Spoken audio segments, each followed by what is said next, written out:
Vrindavaneshwari Vrishabhanusute Devi Pranamami Hari Priye Vanchakalpatarubhyascha Kripa Sindhu Vyayevacha Patitanam Pavanebhyo Vaishnavebhyo Namo Namaha Mukam Karoti Vachalam Pangum Lankayate Girim Yatkripatamaham Bande Shri Guru Dinatarinam Nama Om Vishnu Padaya Krishna Presthaya Bhutale Srimate Bhakti Vedanta Swamin Iti Namine Namaste Saraswate Deve Gauravani Pracharine Nirvishesha Shunyavadi Paschatya Deshatarine Jai Shri Krishna Chaitanya Prabhu Nityananda Shri Advaita Gadadhara Shivasadi Gaura Bhakta Vrinda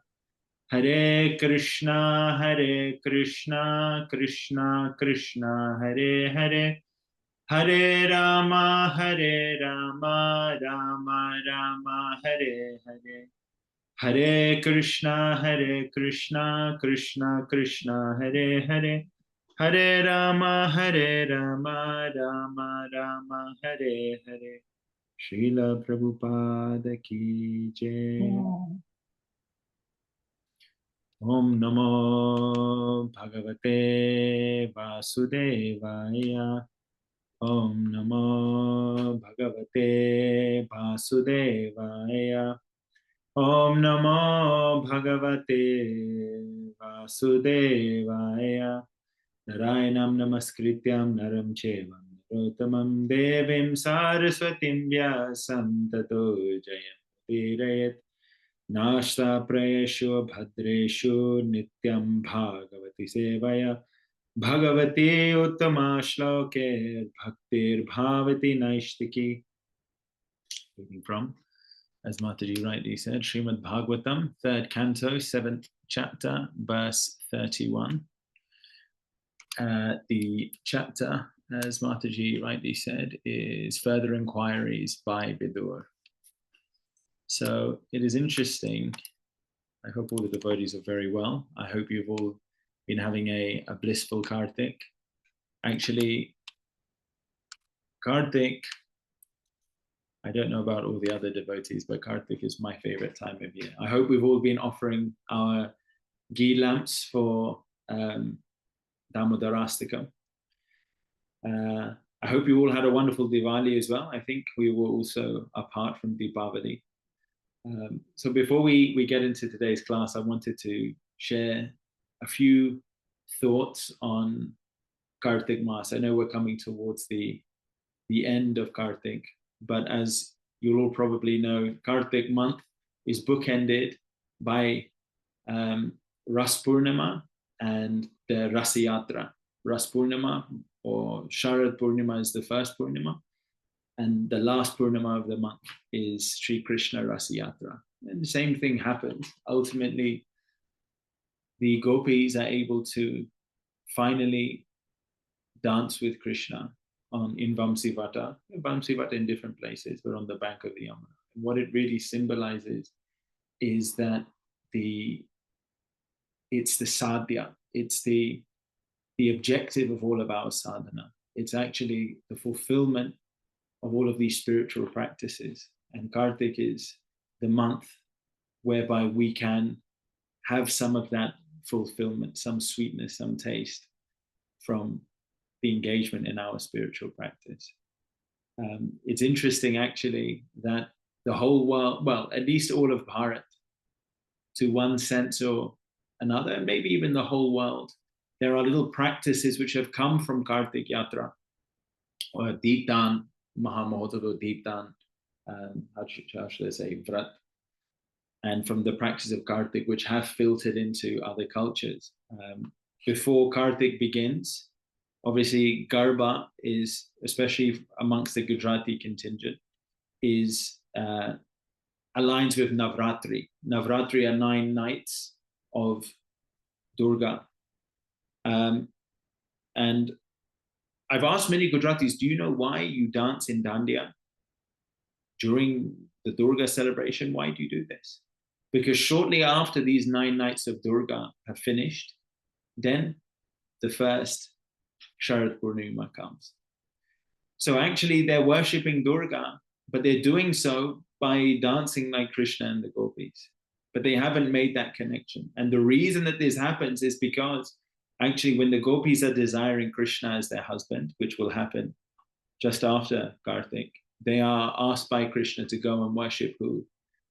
Not by Krishna, but by Purnamasi, to go and worship Katyayani.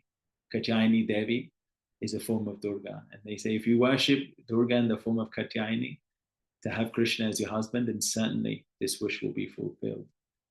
So, this Garba practice, people are dancing Garba in front of Durga, and they have no idea why. But really, the reason that we worship Durga and dance in this way is because actually, yes, we want to have the fulfillment, that we want Krishna as our husband, or at least as our beloved. And Kartik is that time that not once, but twice, and actually all the way through, you can have that engagement with Krishna. And not just for one night, but for one night of Brahma, which we know is 4 billion. No, sorry, not even 4 billion. One night of Brahma is 4,320,000,000 years. 4,301, that's 12 hours of Brahma. But Brahma's night is 12 hours. So for 4,320,000,000 years at the beginning of the month, and for 4,320,000,000 years at the end of the month, we're able to dance with Krishna and to have him as the perfection of our desire. And yet this also illuminates the glory of Sri Krishna Chaitanya Mahaprabhu. Because Krishna Chaitanya Mahaprabhu, what has he induced us to do? You see, the Ras Purnima and Krishna Ras Yatra, Ras Purnima at the beginning of the month, Krishna Ras Yatra at the end of the month, is when the gopis are able to intimately interact with the Lord. So intimate, in fact, that all of the gopis feel that the Lord is only dancing with them. They look around and actually they see that the Lord, it seems to be giving them the undivided attention. This is,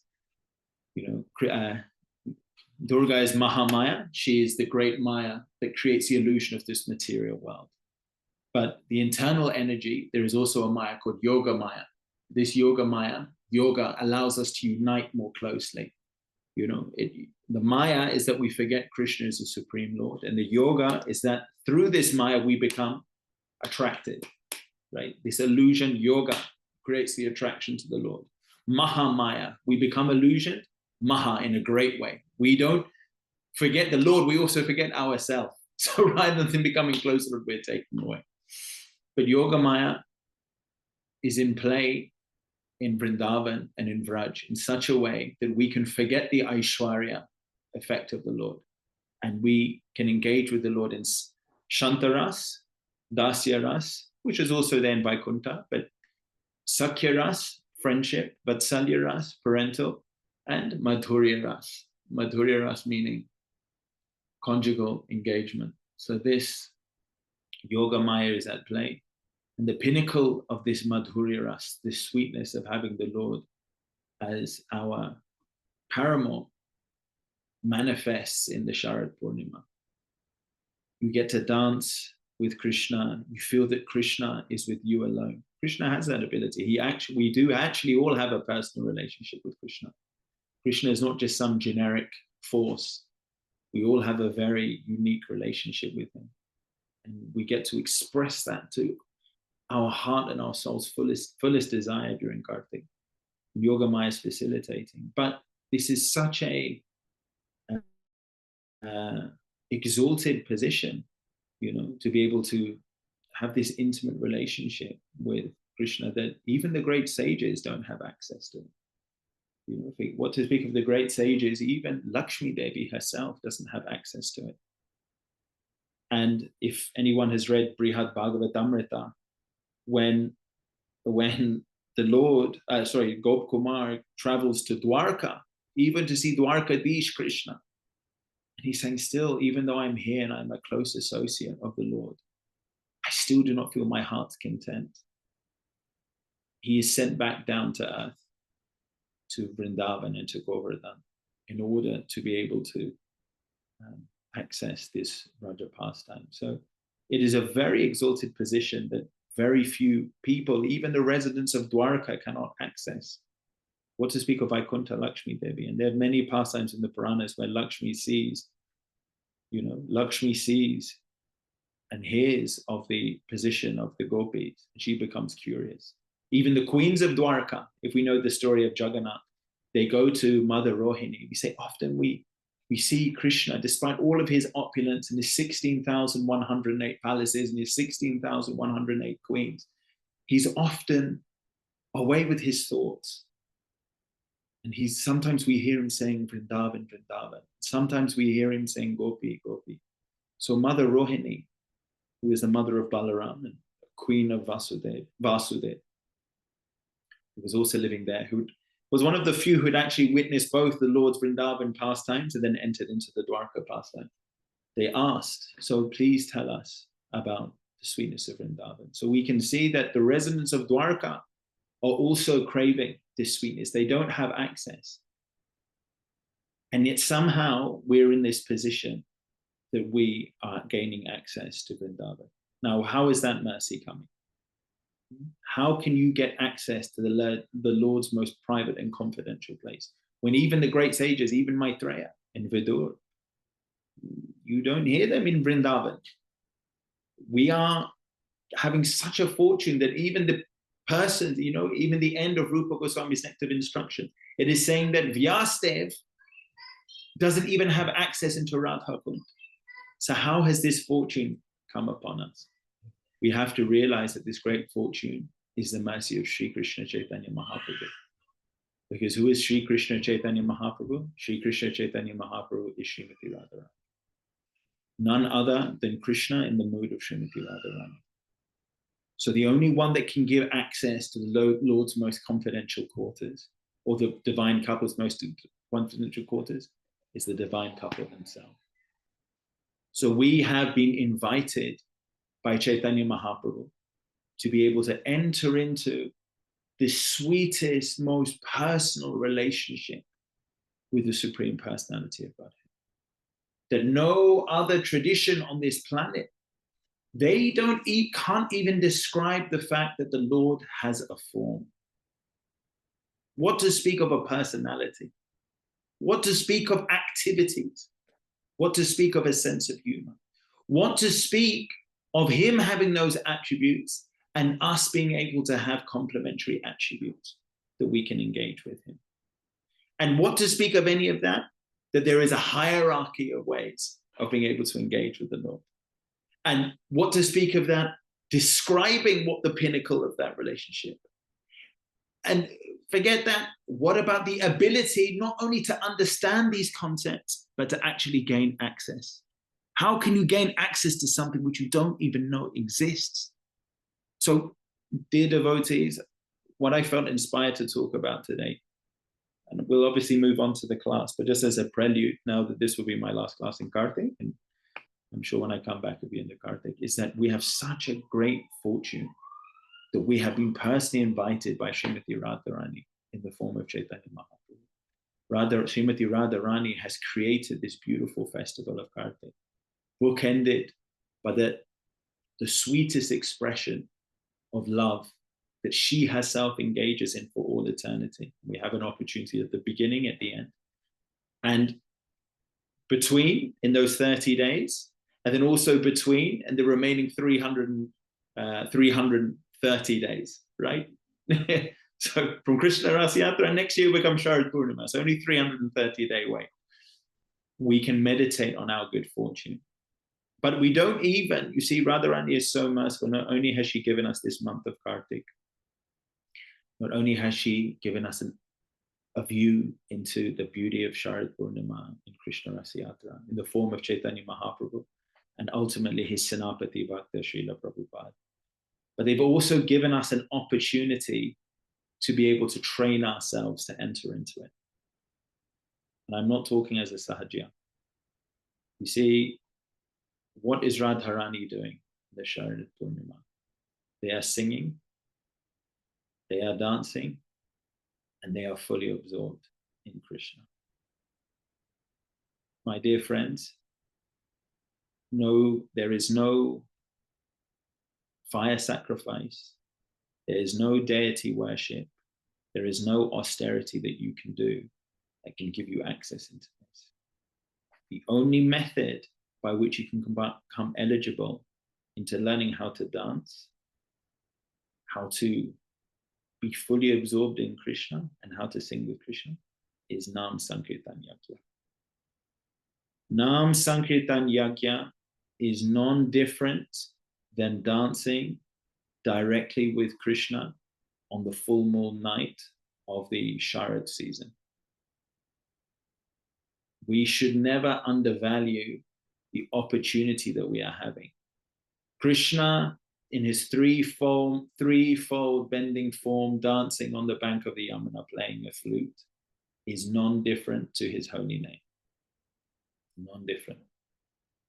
And sorry, I just have to pause the class for 1 second. Please forgive me. 1 second. Is somebody at the door? Oh.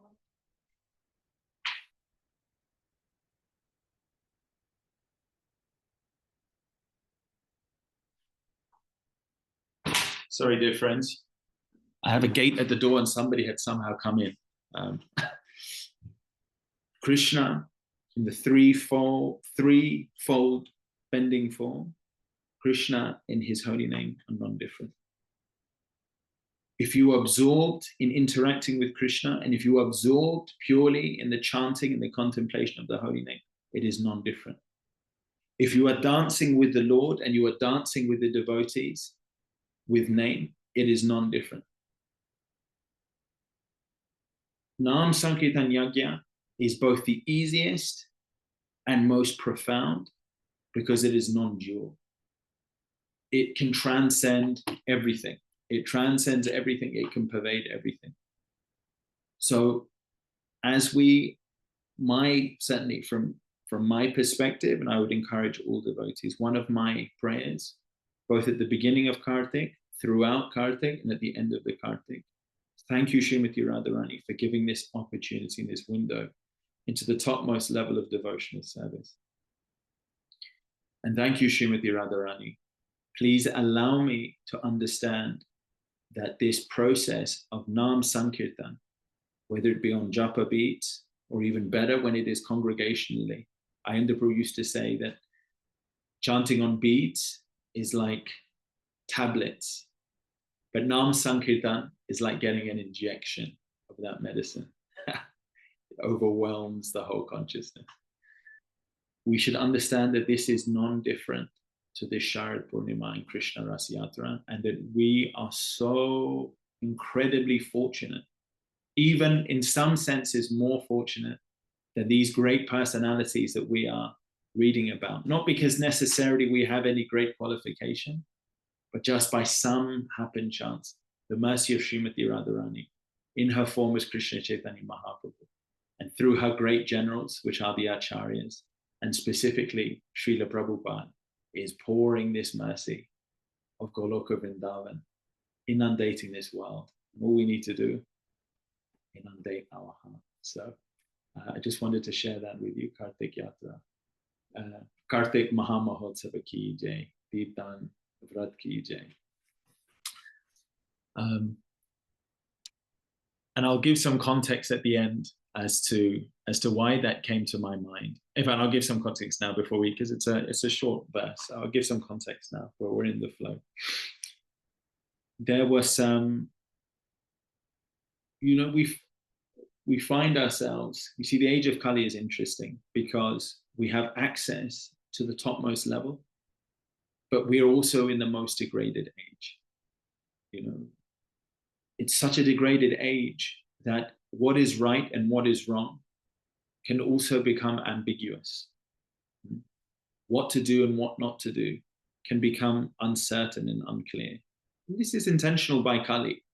What is dharmic and what is adharma becomes blurred, even within the consciousness of practicing sadhakas. And I was, they lit they offered some lamps at Diwali in the White House. Kash Patel, who is the head of the FBI, had lit.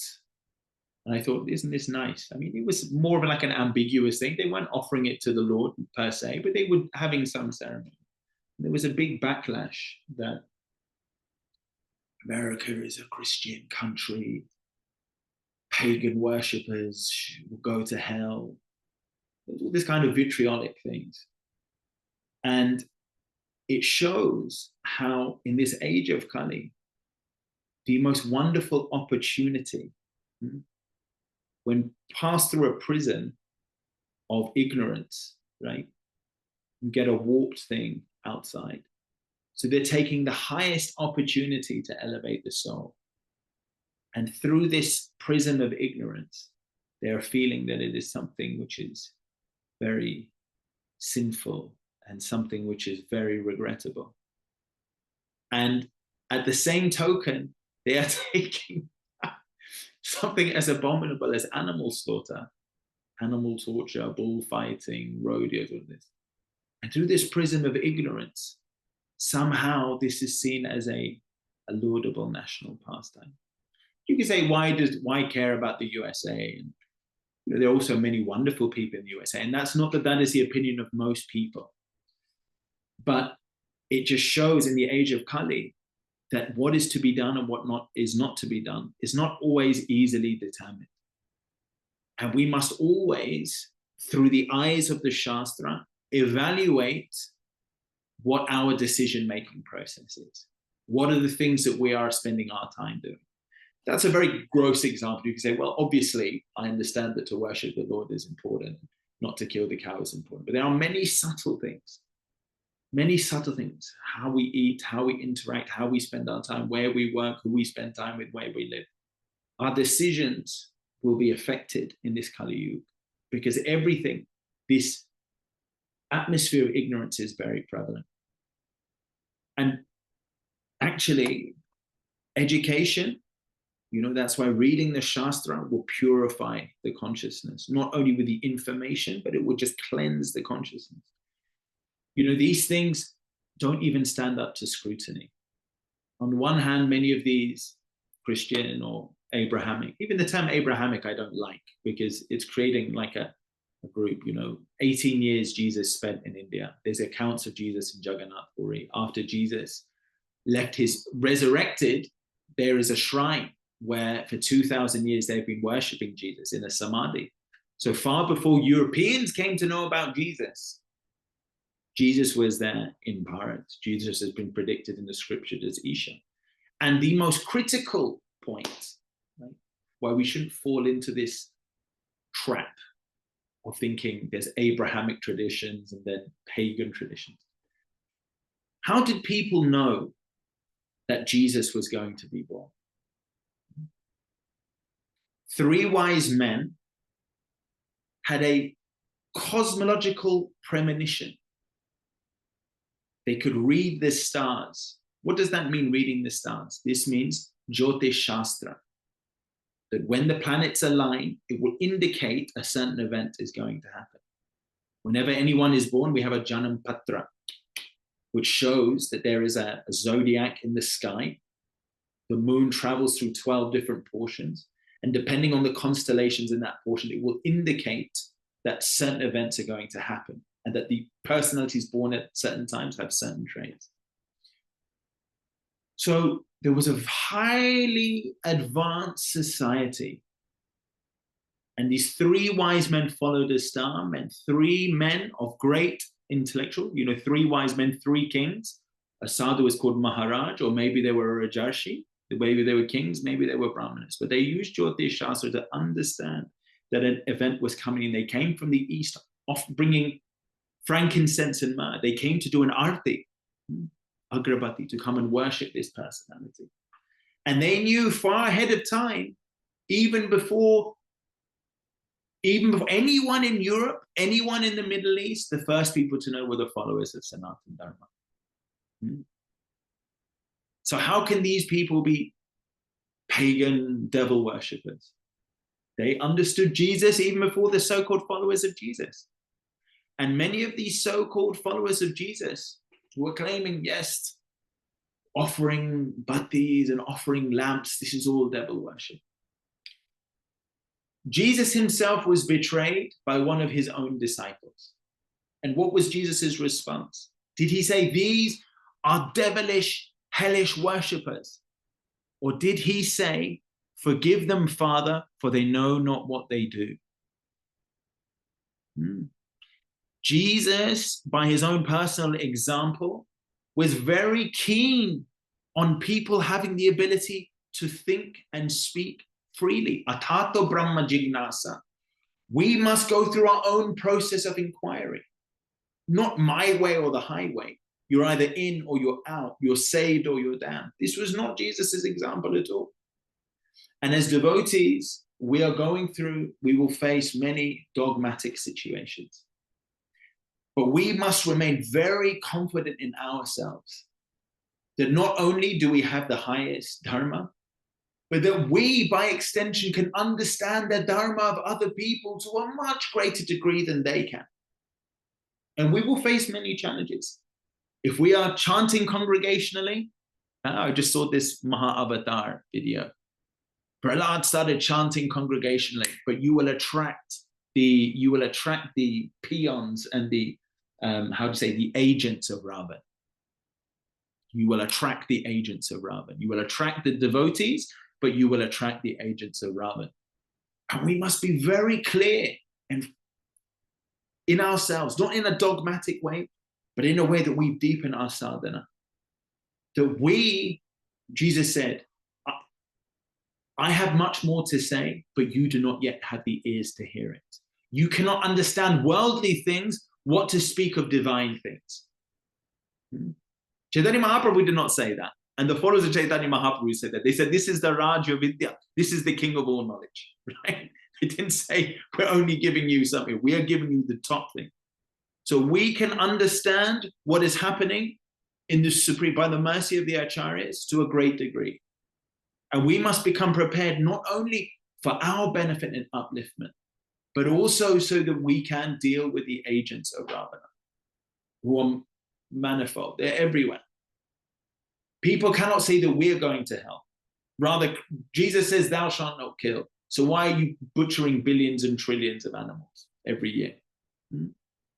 Why are you doing that and claiming that this is in the name of the book? Hypatia. And then the final thing I'll say is that many of these people, they say that they are trying to bring God's kingdom onto earth. But at the same time, and they say, we are down with pagans, we are always for the Christians. Do you know? But yet at the same token, they also laud back to ancient Rome and ancient Greece. Pythagoras, Aristotle, Plato. Plato was basically a Vaishnava. But what did those same dogmatic so-called followers of Christ do? They destroyed all of those centers of learning. They came and they stopped people from being able to think clearly, from being able to speak the Bhagavatam. All of the Greeks would go and learn from India. They had access to all of the Vedic wisdom, Vedic mathematics. And they stopped the ability of people from being able to talk. And Hypatia, she was the final curator of the academy in Athens, which was basically like the main, not just Gurukul, but Vidyalaya of knowledge. And the final place which was closed down and basically broken, destroyed. And it's a form of architecture which you just don't get nowadays. And you read the geometry, and from any angle, there isn't a vanishing point. It's built in such a way which is like by Vishwakarma, such an amazing piece of architecture. And she said, and they were lamenting, the teachers say, knowledge is knowledge in whatever form it comes. You can't say that you alone are the only repository of knowledge. Ananta Shesh, who is eternal and has unlimited mouths, has been glorifying the Lord since before the beginning of time, or will continue to do so after the beginning of time. And he doesn't once utter the same glorification twice. Not once does he utter the same glorification twice. Meaning that to glorify the Lord is without end. There is no end to the degree that we can glorify the Lord. For one group, with a tiny little brain or tiny little group of brains to say that they alone have the full and exhaustive knowledge is against even what the Lord himself says and his acharyas. So we must understand, dear devotees, that we have the highest gift given to us by Srimati Radharani. We need to sharpen this gift, inculcate this gift, take full advantage of this gift, which will elevate us even beyond the acharyas. We must be very wary of challenges. We must be clear that other people are coming and they're looking at things through the prism of, and that's not to say that that's every follower of Jesus or every follower of, I'm not saying that. There are plenty of people who have a much broader perspective. Actually, the founding fathers of the USA, like Benjamin Franklin, they had a much broader understanding of, in like the Quakers. But there will be people who come with very small-minded challenges. And we must be very well equipped, both for our faith and also for their well-being, that they do not become offensive. You know, that's incumbent on us. And like I said, when we are engaging in this topmost gift of Nam Sankirtan, we will attract the devotees, but we will also attract the agents of Ravan. So we must become prepared. Hare Krishna. Okay. Onto the Grantharaj Srimad Bhagavatam. So we are reading from 3:7:31.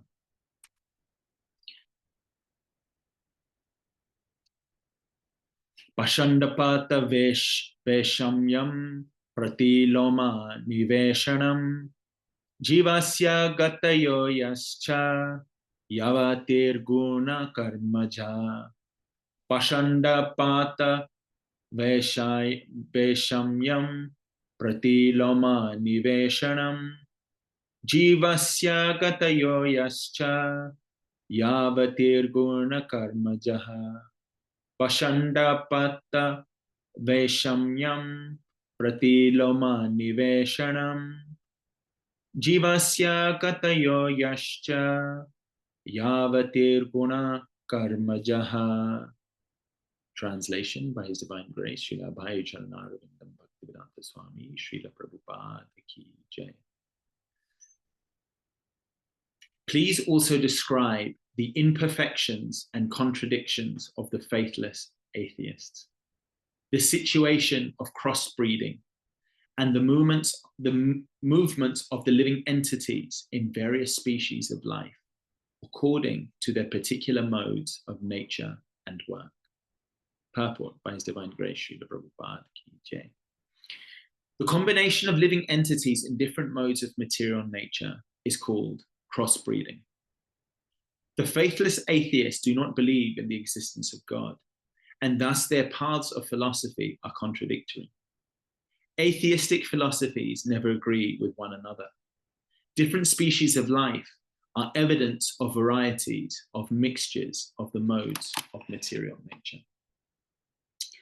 So obviously, there's a lot of relevance in this verse to what we've just talked about. Faithless atheists. You know, Srila Prabhupada has often mentions that Ravan, not just Ravan, and not just Ravan, but also Hiranyakashipu, they were actually very learned. In fact, from an external viewpoint, one would even say that they were somewhat, you know, I won't say, well, you can say religious. They were not necessarily dharmic, but they were religious. They could recite countless shlokas and stotras. You know, you see that after the death of Hiranyaksha, Hiranyakashipu waxes lyrical about the philosophical reasons of why they shouldn't lament. But after all of that external activity, after all of that external show, what was Hiranyakashipu's ultimate ambition? It was to completely, and through his activity, completely subvert the Supreme Lord's position and subjugate anyone who saw the Supreme Lord as supreme. So there are equally many people who will make a show of following some dharma.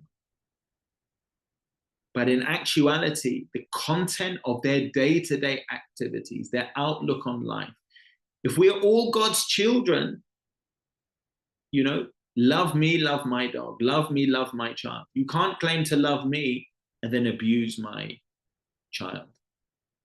If anything, you can abuse me, but love my child. And then you are much closer to me than if you show love to me, then abuse my child. In the same way, these so-called religionists who carry nothing but dogma, envy, and vicious feelings towards God's creatures, whether that be through their opinions or whether that be through their treatment of the weak and the harmless. They are just like Hiranyakashipu and just like Rama. They make some show of religiosity, which, by the way, is actually self-serving. It's not really there to satisfy the Lord. It is more to satisfy themselves. It's self-serving. But really, they don't accept the Lord as supreme. Why? Because they treat the other living entities with such venom and in such a vicious way. And their ultimate ambition is not manmana bhava madbhakto. No. They are looking for their own aggrandizement, which Krishna says in Bhagavad Gita, of the demoniac nature. Even the religiosity forms a part of creating an image of themselves. They don't want to glorify God. They want God's glory so they will become glorified. They want to be able to say, hey, I was in church, and hey, I was in the mosque. Look at me, and guess what else is good about me? And it's a subtle point. It is a subtle point. And that doesn't mean that we shouldn't be proud to be followers of the Supreme Lord. Proud in the sense that we are not proud because we are special, but we are proud that the Lord is so special and that somehow, somewhere we have some small opportunity to serve. Pride in the sense of,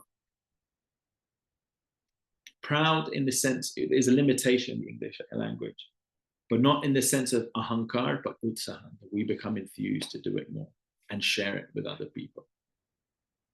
But the atheists are not just people who say God does not exist. Atheists are also people who claim that God exists to serve me. They might not think it directly, but indirectly. God is just something else. You know, worshiping God makes me happy because it makes me look good, and maybe I'll get something out of it. That is an atheistic. That is subtle and veiled atheism. Atheism is not just Darwin. But it is interesting here it says the combination of living entities in different modes of material nature is called cross-breeding. You see, it's often said that the three gunas, we have sattva gun, which is mode of goodness. We have rajagun, which is the mode of passion. And then we have tamagun, which is the mode of ignorance. And it says that they correspond to the three colors. So yellow, what are the three primary colors? They're from three colors, I'm sure everyone knows this, from three colors, all other varieties of color come. Yellow, red, and blue. Yellow and blue makes green. Yellow and red, sorry, yellow and blue makes green. Yellow and blue, so blue and red makes purple. And anyway, so on and so forth. All of the spectrums come from these three. So yellow is the mode of goodness, red is the mode of passion, blue is the mode of ignorance. And from these, and that's not Krishna's blue, by the way, because Krishna's blue, Prabhupada said, is not within this universe. Those three colors in different combinations will make, we all have all three modes in us, but which one is prevalent and which one is aspecting and then which one is dormant will ultimately provide our varna. My Guru Maharaj would often say that Brahmanas, they are yellow. They're in the mode of goodness. Kings, Raja Gun, Maharaj means passion. they are in the mode of passion. Quick to anger, but then quick to calm down. Quick to feel offended. Quick for honor. Quick for courage. Quick to find a solution. Red, the Vaishyas, they may not be as quick to do those things, but they are a mixture of passion and ignorance. And then the Shudras are generally in ignorance, but that's not to say that they're fully ignorant, because you can have occupationally, you can have individuals like Sanjay. Sanjay is a charioteer. You could say, well, that's not a very high position, but then Sanjay was given the ability to view the whole of the Bhagavad Gita. So there's so many examples like that. So Srila Prabhupada is saying here, different species of life are evidence of varieties of mixtures of the modes of material nature. Now, the Bhagavad Gita, of course, we are endeavoring to always remain in the mode of goodness. Why? Because in the mode of goodness, we are clean, our consciousness is calm, and it is the most conducive for engaging in spiritual life. When the mind is unsteady, you see, the mind and the physical body and the subtle body is like the bridge. You see, sometimes you have a bridge which extends off a plane and then it comes into the terminal, right? It is the gateway for us to take the terminal into the spiritual realm. That's what we're operating through. And when it is goodness, it's like having a calm bridge which comes across. When it is passionate, the bridge is shaking. We're becoming agitated, and our physical thing cannot engage with the spiritual nature. That means that there's not a steady flow, a steady connection with the spiritual nature. And ignorance means that the bridge just does not move at all. The bridge does not connect at all. So we're always endeavoring to try and keep our consciousness in the mode of goodness. However, and this takes me back to the initial point in how I began this class, all three modes are necessary. And if they are engaged in Krishna's service, you have spiritual goodness, spiritual passion, and spiritual ignorance. Spiritual ignorance means I need to get proper rest, yoga nidra.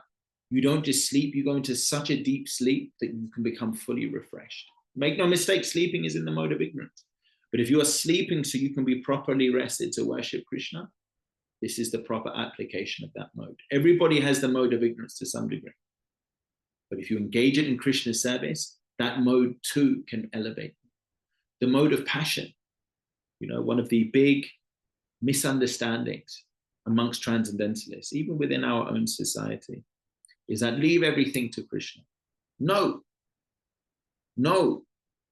Leave everything to Krishna, that means laziness. It means we surrender to Krishna for the result. But Krishna has Pura Shamrishu, he has given us the ability. When the man is drowning in the ocean and the boat comes past and he doesn't go to the boat, when the helicopter drops the rope but he does not grab the rope, and then he says to Krishna, I was drowning in the ocean, why did you not save me? He said, did you not see the boat? Did you not see the rope? So Krishna will create the arrangement, but we still need the mode of passion to act, to think.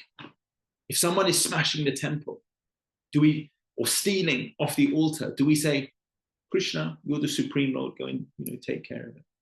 No, you have to go and intervene. You use the facilities to intervene. In the same way as if I'm thirsty and I have a glass of water and I say, Krishna, transport this into my mouth. Krishna has made the arrangement available to you. You must use the dynamism in this life to not only strategize, but to execute. That is the mode of passion, execution, creation, Brahma.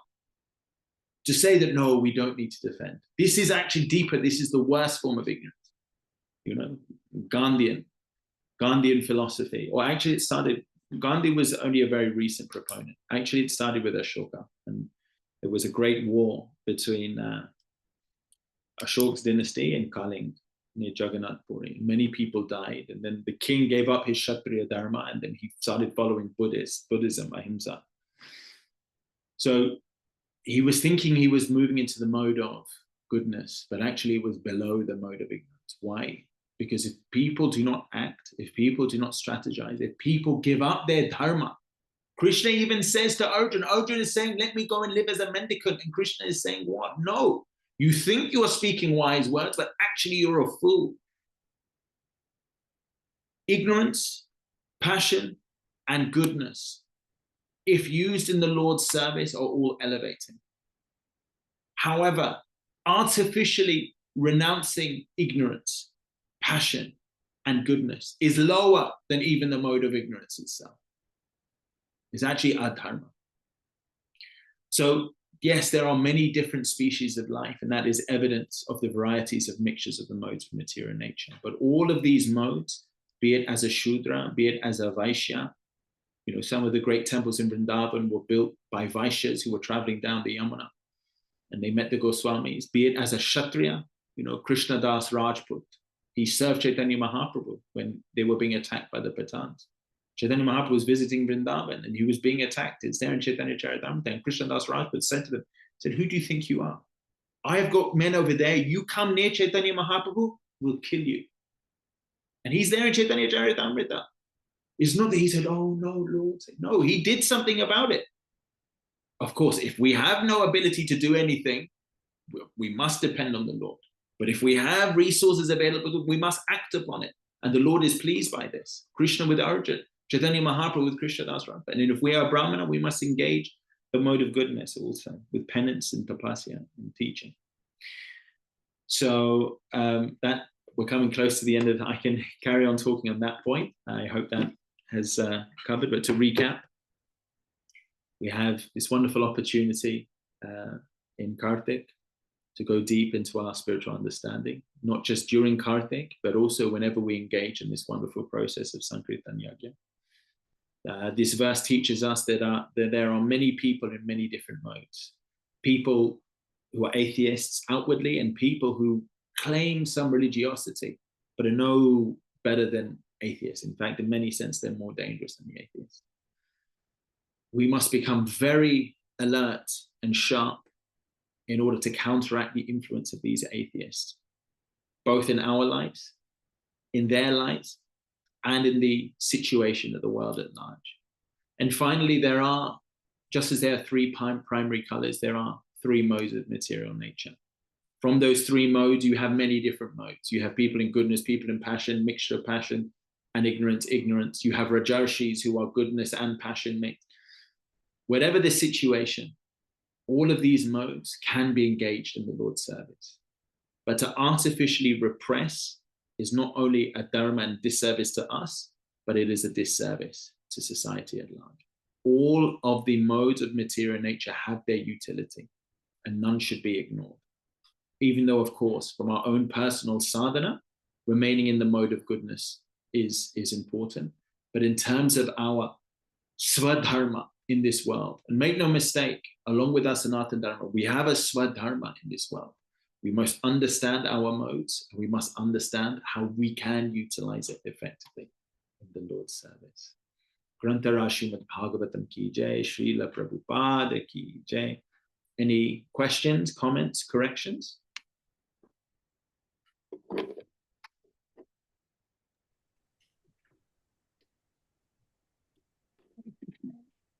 Thank you so much for this powerful and wonderful class. Hitesh Prabhu and then Hindulekha Matji. Hare Krishna, everyone. I was a student of science and I understand from a white beam of light, we get like those three colors. And while studying Srila Prabhupada's book, I understand originally we came from Goloka Vrindavan. We have mixed with material nature. Our aim is to go back to that white original state of ourselves. So when KrishnaArjuna Das was mentioning about pride, I understand true pride, true anger. Even Nectar of Instruction says, Lord Hanuman engaged anger in the right sense. So everything is about, is this pleasing the Lord or not? Or is it pleasing our senses? So the question initially, KrishnaArjuna Das says all our single dealing thoughts, our eating, our behavior, while talking to that person.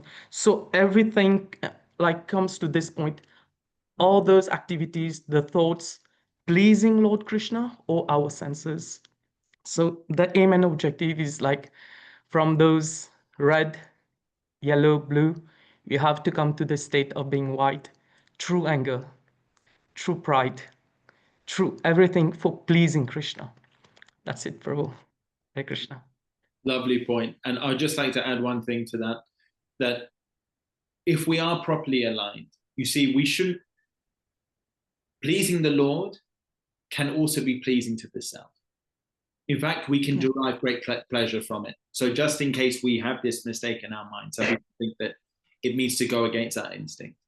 But what we have to realize is, are we finding spiritual joy from serving the Lord, from doing a particular activity, or are we finding some stimulation of the senses? And if we're very honest, we can determine between the two.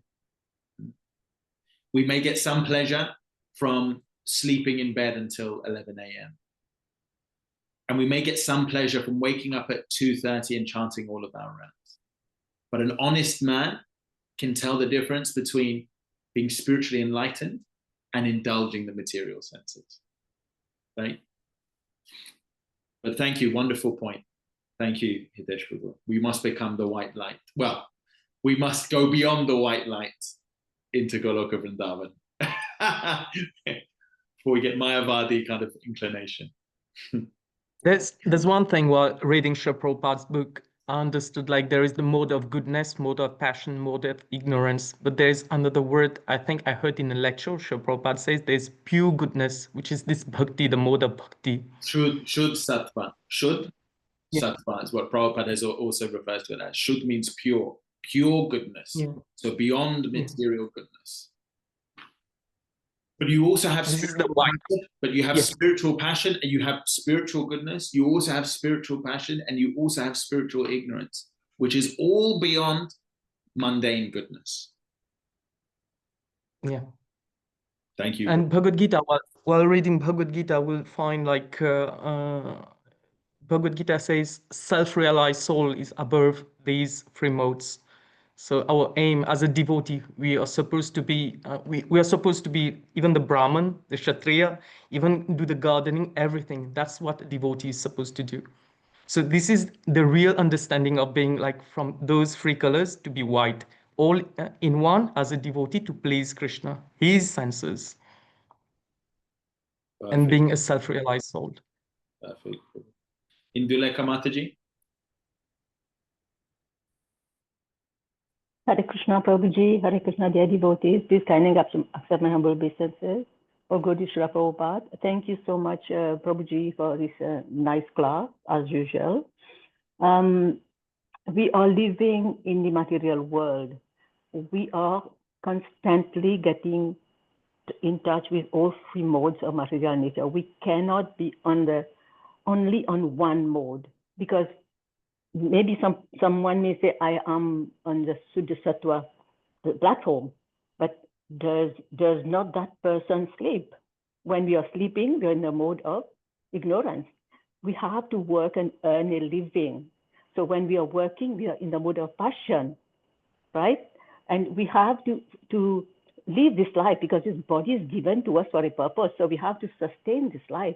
So we cannot be all the time in the mode of goodness. We have to use all three modes. That is my understanding, Prabhuji. So I just wanted to say, but my question is, you said that Maya Devi, she is Yoga Maya, right? So who is, no, she's not, she's Mahamaya. Who is Yoga Maya then? So you see, I have to get my trusted map of all creation. So Shakti Tattva is ultimately stemming from Srimati Radharani.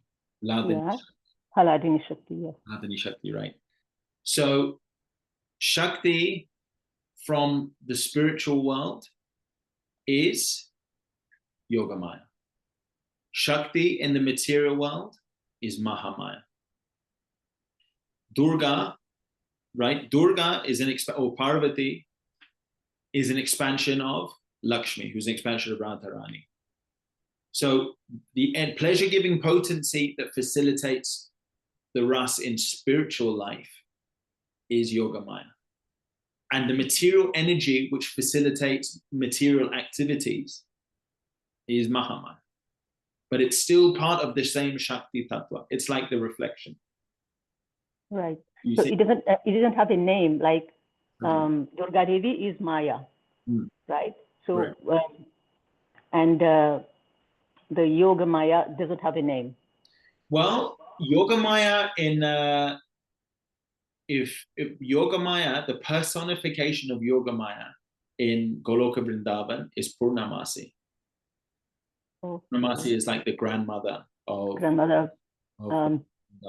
And so she is actually Yogamaya facilitating the interaction of devotees with the Lord. But that's a good point of research. Beyond that, what is the Shakti Tattva referred to? Other than, I mean, that's the personification in Goloka Vrindavan. If there is another personification of Yogamaya, then I'll look it up. Yeah, I would like to know, Prabhuji, because we are in this material world, right? So I'm always searching for this answer. Yogamaya, who is she? Because we know Mahamaya is Durga Devi. Yeah, Purnamasi. We know for sure that she is Purnamasi. Yeah. Okay. So, okay, but thank you. For us, but it's a wonderful question, and I'll just finish off with that point that you made. That yes, the day there's three sandhyas. So there are three sandhyas in the day. The sandhya means the connection. So when night becomes day, when day reaches its peak, and then when day becomes night. Yasyastri sandhya. Yasyastri sandhyam vande guru shri charanarvindam. So I worship my spiritual master at these three sandhyas. For those of us who are Brahmin initiated, you do it at we do Gayatri. We do Gayatri in the morning, midday, and in the evening. So when Brahma Muhurta, as night becomes day, this is the mode of goodness. Correct. When the sun is at its peak, when there is the most heat, this is the passion, right? And then as the sun is setting, this is the mode of ignorance, and that's what. Yeah. So our spiritual activity takes place in the morning. Then our working activity is at the sandhya where we're in the mode of passion. And then our recuperating activity is when we go to sleep. So the three modes are always in play. However, as we've also alluded to, but just to re-emphasize the point, we can sleep for Krishna. We will obviously do our sadhana for Krishna, and we can work for Krishna. So all three modes are working, but yukta vairagya. We engage that phenomenon ultimately to serve the Lord. So it's wonderful. Thank you, Mataji, for really clarifying. Thank you, Prabhuji. I have to do some research on what we just talked. How can we always remember Krishna and never forget him? I have to do some research on that because I'm preparing for something about that. Thank you so much. I'm going to follow all of your examples. Thank you so much. Hare Krishna. Thank you. Hare Krishna. Hare Krishna, we've exhausted our time now. Can I request Eastern Prabhu? Eastern Prabhu, Hare Krishna, are you able to end the session for today? And thank Prabhuji for this excellent session. Hare Krishna. Please accept my humble obeisances on Guru Krishna Prabhupada. Thank you so much, Prabhuji, for the wonderful lesson today. So informative. Personally, didn't know about Jesus being in the Middle East and visiting with Jagannath Puri, and also the places like being in the Middle East. Thank you so much for that. And also thank you for teaching us about the three modes of nature and how a person can fall even below ignorance itself. Thank you so much for that. And I would like to invite each and every devotee present today to unmute and chant one round of the Hare Krishna Mahamantra in the glorification of His Grace KrishnaArjuna Das for the wonderful class. Hare Krishna, Hare Krishna, Krishna Krishna, Hare Hare, Hare Rama, Rama Rama, Hare Hare. Srila Prabhupada ki jai. Jai. Panchakalpatarubhyascha Kripa Sindhubhaiva cha Patitanam Pavanebhyo Vaishnavebhyo Namo Namaha. Grantaraj Srimad Bhagavatam ki jai, Ananda Koti Vaishnavin ki jai, Srila Prabhupada ki jai, His Holiness KrishnaArjuna Das ki jai, Eldoret Yatra ki jai, all of you ki jai. Hare Krishna. Hare Krishna. Thank you very much, Eastern Prabhu, for ending the session. Hare And Krishna. Mataji and Hitesh Prabhu for those wonderful questions. Hare Krishna.